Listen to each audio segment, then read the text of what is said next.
Good morning students. Last class में हम लोगों ने अपना टॉपिक स्टार्ट किया था दैट वाज नोन फाइनाइट्स। हम लोगों ने इंट्रोडक्शन जब पढ़ा था तो मैंने आप लोगों को बताया था कि नोन फाइनाइट्स हमारे 3 पार्ट्स में डिवाइड होते हैं। First was infinitive, second was participle and the third one was Geraint. Okay, infinitive में फर्दर आप वो 2 पार्ट्स में डिवाइड हैं जब मैंने आपको बताया था 2 plus infinitive and the second one was bare infinitive.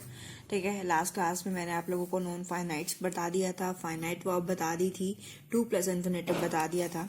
आज हम लोग अपना कंटिन्यू कर रहे हैं with the bare infinitive that is in worksheet 5। Read the following examples. You must see your doctor today. We all should teach at least one underprivileged child. थोड़ा सा आपको ब्रीफ में बता देती हूँ कि 2 प्लस इन्फिनेटिव में मैंने आपको ये बोला था कि 2 प्लस इन्फिनेटिव मीन्स वर्ब की फर्स्ट फॉर्म आपको यूज करनी है। आपको वर्ब गिवन होगी, आपको बताया होगा, आपको पता होगा अगर यहाँ पे इन्फिनेटिव यूज करना है, और अगर वर्ब गिवन है आपको डायरेक्टली बस उसके आगे 2 लगा देना है। अगर बेयर इन्फिनेटिव की बात करें जो हमारे वर्कशीट 5 में है, उसमें डायरेक्टली हमें फर्स्ट फॉर्म लगानी है, 2 नहीं लगाना। तो अब वो स्टार्ट कर रहे हैं अगर हम एग्जाम्पल से, तो एग्जाम्पल में आप देख सकते हो हमारे पास क्वेश्चन गिवन है you must see we all should teach. आपको दिख रहा है कि मस्ट और शुड दोनों क्या है, मॉडल्स हैं। और आपको जब मैंने मॉडल्स वाला टॉपिक पढ़ाया हुआ है तो मैंने आपको बोला था कि उसके बाद first form of the verb ही आती है, तो ये चीज़ किस में हो जाएगी, बेयर इन्फिनेटिव में कंसीडर हो जाएगी। यहाँ पे भी first form of the verb है और यहाँ पे भी है, यानी कि मॉडल्स को उन्होंने इसमें कंसीडर किया है कि फर्स्ट फॉर्म उसके बाद आती है। In the above example, the infinitive has been used without to. To के बिना यूज हुआ है, it is called bare infinitive. Modals are always followed by the infinitive without to. ought to is an exception. अच्छा, models की बात करें, आपको 13 models मैंने पढ़ाए थे जिनमें एक मॉडल है ought to, उसके पीछे to ऑलरेडी लगा है, तो वो कह रहे हैं उसको छोड़ के बाकी सबके आगे से फर्स्ट फॉर्म लगेगी, to नहीं लगता। अब ऑब्वियस सी बात है, ought के बाद तो to पहले ही लगा हुआ है, उसके बाद नहीं लगाना, अदरवाइज बाकी सबके बाद भी नहीं लगता, लेकिन इसके साथ टू ऑलरेडी लगा हुआ है। Also verb of perception such as see, hear, feel, know are followed by the infinitive without to। ठीक है, ये भी आपको विदाउट टू लगाने हैं। लेट, बिड, मेक, अगर ये वाली वर्ब्स आपको दिखें आपके सेंटेंस में तो इनमें भी आप टू नहीं लगाओगे। Okay, let us study some more example. She can read, can modal है, फर्स्ट फॉर्म आएगी, टू नहीं आएगा। ही हर्ड, हर्ड किससे रिलेटेड है, हेयर से रिलेटेड है, अभी पढ़ा था ना हमने, इसलिए यहाँ पे फर्स्ट फॉर्म आएगी। लेट, लेट आ गया फर्स्ट फॉर्म। मेक, मेक आ गया first form. Get that. In case of dare and need we use, अच्छा ये कंसेप्ट भी देखो, अगर आपके पास डेयर होगा, नीड होगा, ठीक है, तब तो हम 2 प्लस इन्फिनेटिव लगाएंगे, यानी कि अगर हमारे सेंटेंस में नीड भी है या डेयर है तो हम 2 plus first form of the verb लगाएंगे। लेकिन अगर नीड और डेयर नेगेटिव सेंस में है तो हम 2 नहीं लगाते। एग्जाम्पल से समझाती हूँ। You need to learn German, तुम्हें जर्मन सीखने की जरूरत है। अब इसमें कोई नेगेटिव सेंस तो है नहीं है, ठीक है, अब यहाँ पे कोई नोट नहीं लगा हुआ। यू नीड टू, अब नीड है तो इसलिए टू आ गया। अगर यहाँ नीड की जगह डेयर होता तो अब भी टू आ जाता। लेकिन नेक्स्ट सेंटेंस देखो, नोट इंक्लूडेड है इसके अंदर, यू नीड नोट, अब यहाँ पे टू लर्न नहीं लगा। गेट दैट, क्योंकि नोट आ गया, नेगेटिव आ गया, तो आप टू को नहीं कंसिडर करोगे। चलिए, आपके करने का है, read the sentences given below, there is one error, omission in each sentence, discuss with your friends and rewrite the sentences correctly in the given spaces. आपके पास सेंटेंसेस गिवन है, ठीक है, क्वेश्चन क्या कह रहे हैं, बोल रहे कि आपको हर सेंटेंस में एरर मिलेगी या ओमिशन। ओमिशन मीन्स होता है कि कोई वर्ड इसके अंदर नहीं लिखा है, वो आपको लिखना है। सो बेसिकली आपको फाइंड आउट करना है कि सेंटेंस में गलती है या सेंटेंस में कमी है, आपको सेंटेंस को सही करके लिखना है। First of all first sentence देखते हैं, the teacher made him to stand, the teacher made him stand. Make, made, made पढ़ा था ना हमने, मेक के बाद टू नहीं आता है, सो यहाँ से टू हट जाएगा, the teacher made him stand. You need not, note आ गया, अभी हमने पढ़ा है, नोट आ जाएगा तो टू नहीं आएगा। लेट देम टू, लेट आ गया, टू नहीं आएगा, समझ में आ रहा है।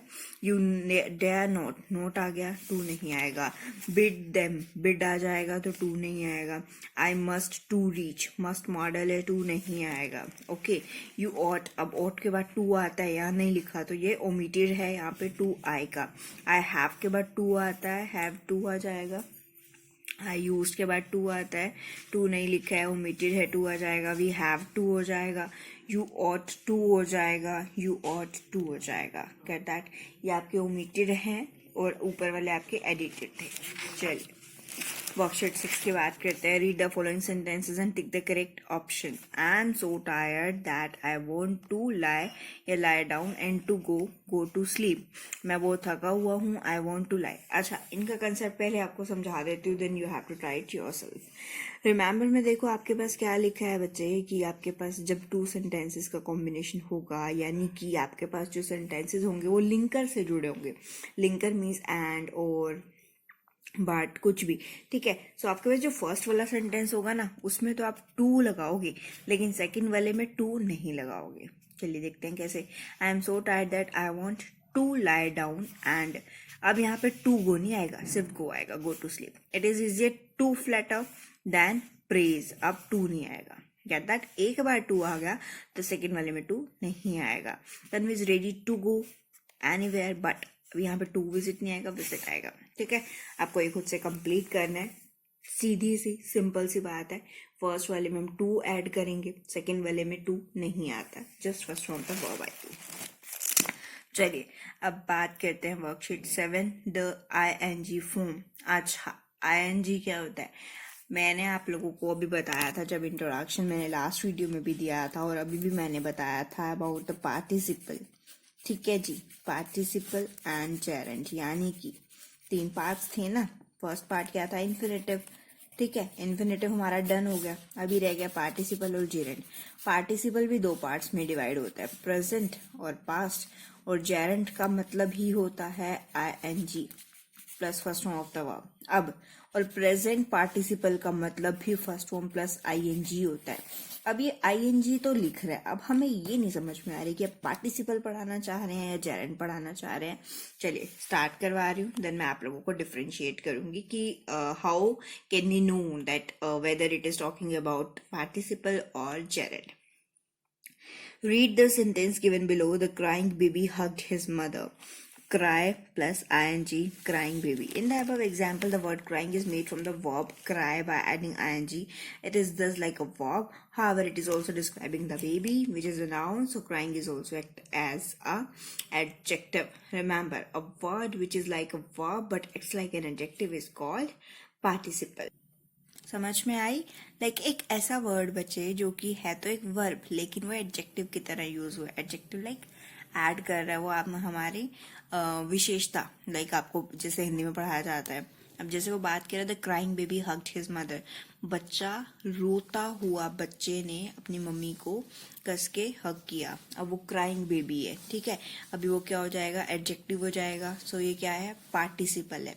अगर आपके पास ING वाला word as an adjective use हुआ है तो वो आपका पार्टिसिपल है, जेरेंट नहीं है। एग्जाम्पल से और क्लियर करते हैं। We saw a cow running, भागती हुई गाय, ठीक है, रनिंग काउ। अब ये क्या है? काउ की एडजेक्टिव हो गया। अब एज एन एडजेक्टिव यूज हुआ है तो ये हमारे पास क्या हो जाएगा? पार्टिसिपल हो जाएगा। Here the word running is formed from the verb run, but it is also performing the function of an adjective. Hence, it is a participle. A participle has 2 forms, present participle और past participle. Present participle, अब उसने participle को introduce कर दिया। अब further वो बता रहा है कि ये 2 parts के होते हैं, जैसे मैंने आपको ऊपर बताया था, present participle और past participle. Present participle का मतलब भी ING होता है, past participle का मतलब जिसके एंड में ED आ जाए, D आ जाए, D आ जाए, N आ जाए, EN आ जाए। So ये क्या है? past participle. Example, the broken cup was thrown away. टूटा हुआ कप, कप की क्या है? एडजेक्टिव है, विशेषता हो गई। So that is an participle. In the above sentence, the word broken is a past participle as it is derived from the verb break, but it acts like an adjective. ये adjective की तरह काम कर रहा है, that's why ये क्या है? आपके लिए participle है। Get that? चलिए, here are a few more examples of participles. The sleeping boy, यानी कि सोता हुआ बच्चा। The unsuspecting travelers, the burning train, ये चीजें क्या है? एज एन एडजेक्टिव यूज हुई हैं, तो ये क्या हो जाएंगी? पार्टिसिपल हो जाएंगी। Read the sentence given below, swimming is a good exercise. ये क्या है? ये डिफरेंट है, उसने इसके साथ इसको ऐड क्यों नहीं किया? चलिए पढ़ते हैं। In the above example, the word swimming is formed from the verb swim by adding ING. Swim verb है, ing ऐड कर दिया, ठीक है। thus it is like a verb, verb तो हमें पता है, ठीक है, but it also acts as an object of the verb is and therefore like a noun। लेकिन यहाँ ये एज एन एडजेक्टिव यूज नहीं हुआ, यहाँ पे ये नाउन की तरह यूज हुआ है, ठीक है। जो हम पहले पढ़ रहे थे वो एज एन एडजेक्टिव यूज होता था, ये वर्ब तो है लेकिन एज अ नाउन यूज हुआ है। Remember a word which is like a verb but acts like a noun is called a gerund.